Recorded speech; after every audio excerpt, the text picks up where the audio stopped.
afternoon, Madam President. Thank you very much. Delighted to be in the chamber with you this afternoon to shake a little bit of the rust off since we haven't been here in a little while.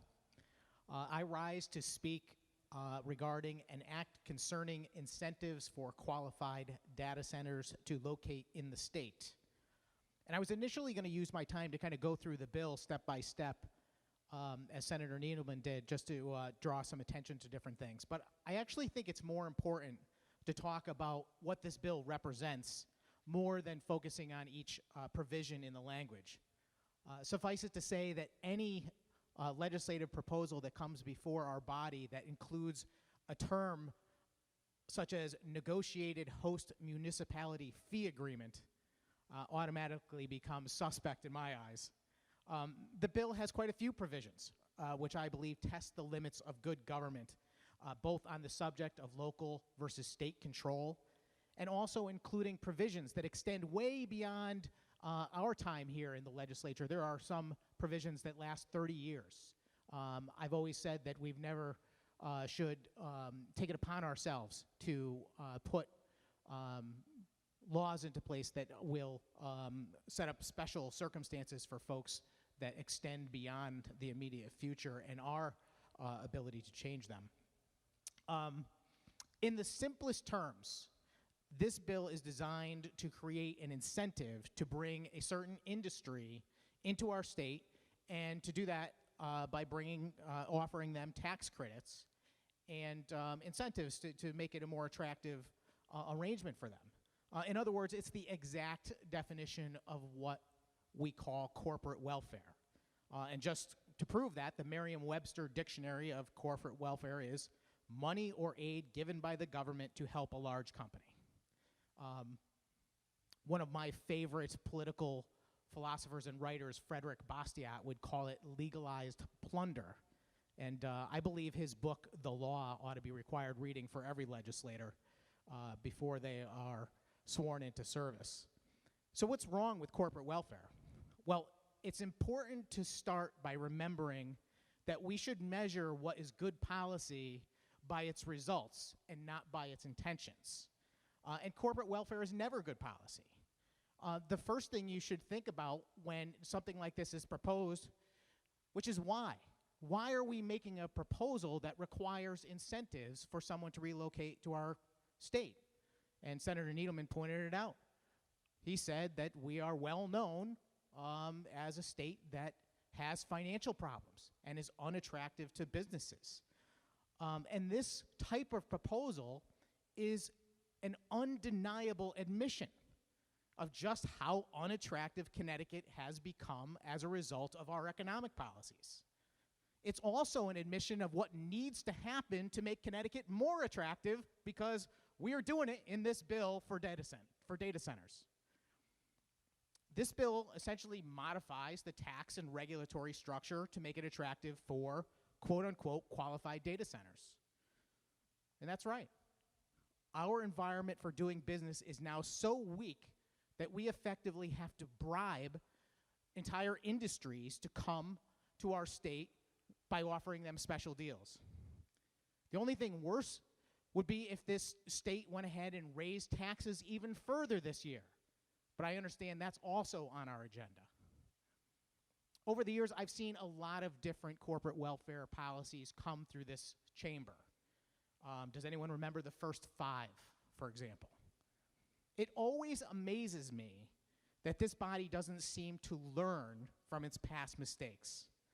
And I remember saying when we were debating the first 5 that it was like putting a Band-Aid on a broken arm. Our state's economy is in dire straits, and yet we're going to try and prop it up by giving a special deal to these companies to get them to stick around here. But this continuation of these policies, and we've had a number over the years, might be more like giving morphine to a dying man. The bottom line is that rewarding one business with incentives means that all other businesses, or potentially local property taxpayers, have to make up the difference by paying more, effectively making the entire state's level of attractiveness to other businesses and industries even worse. There are 36 of us in this chamber, and I don't know where the very first or second or third or how many data centers will come to this state, but just know that if it's not to one of your 36 districts, the people who you represent are going to end up paying more, simply by the fact that whatever obligations that data center would have had needs to be replaced by someone. That is the very definition of picking winners and losers. What should be really obvious is that if the people in this chamber believe that revising the tax and regulatory structure is something that attracts businesses, which is why they put it in this bill for qualified data centers, then they should be doing that overall to attract more businesses and jobs to our state. Period.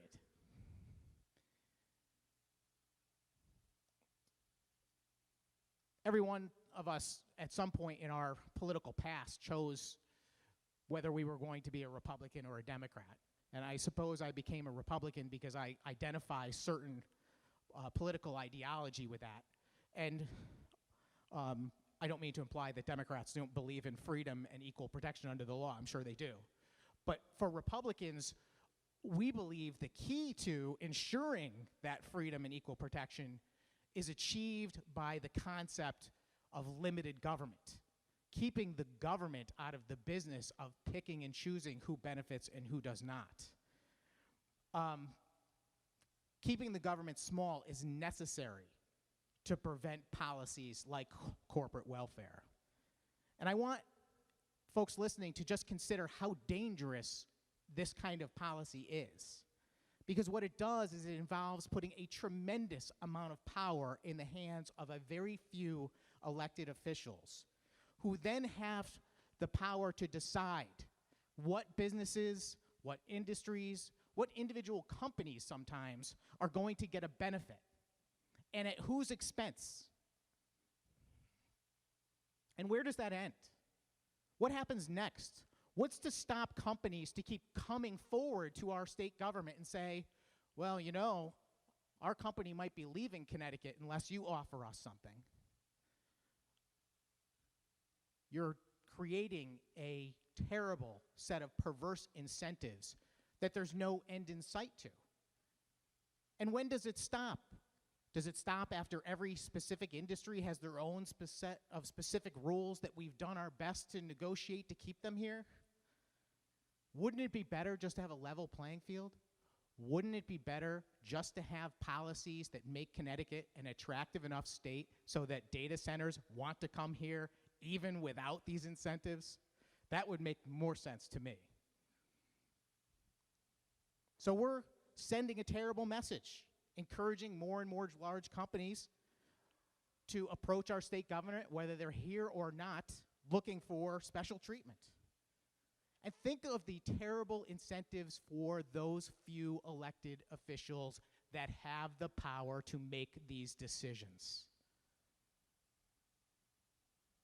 Our constituents are very distrustful of our government as it is. This is one of the reasons why. Because they see the danger in giving the power to make these types of choices to a few elected officials. So let's not give any more power to a few well-connected people to decide who wins and loses.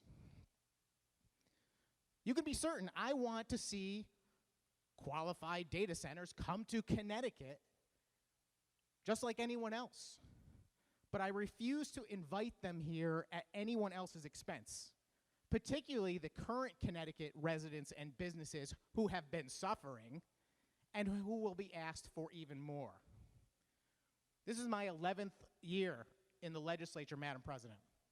And during that time, I have watched a parade of policies come through both the House and Senate that have made our state less and less competitive and less attractive to those who would choose to invest in our state or to move here as a person or a business. And I'm proud to say I haven't voted for any of that. I have stood up and said, no, there's a better way every time. And there is a different and better way.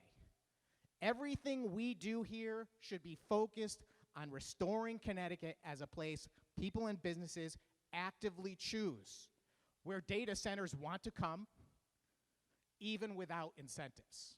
And that's the Connecticut I will continue to fight for, Madam President. Thank you. Thank you, Senator Sampson.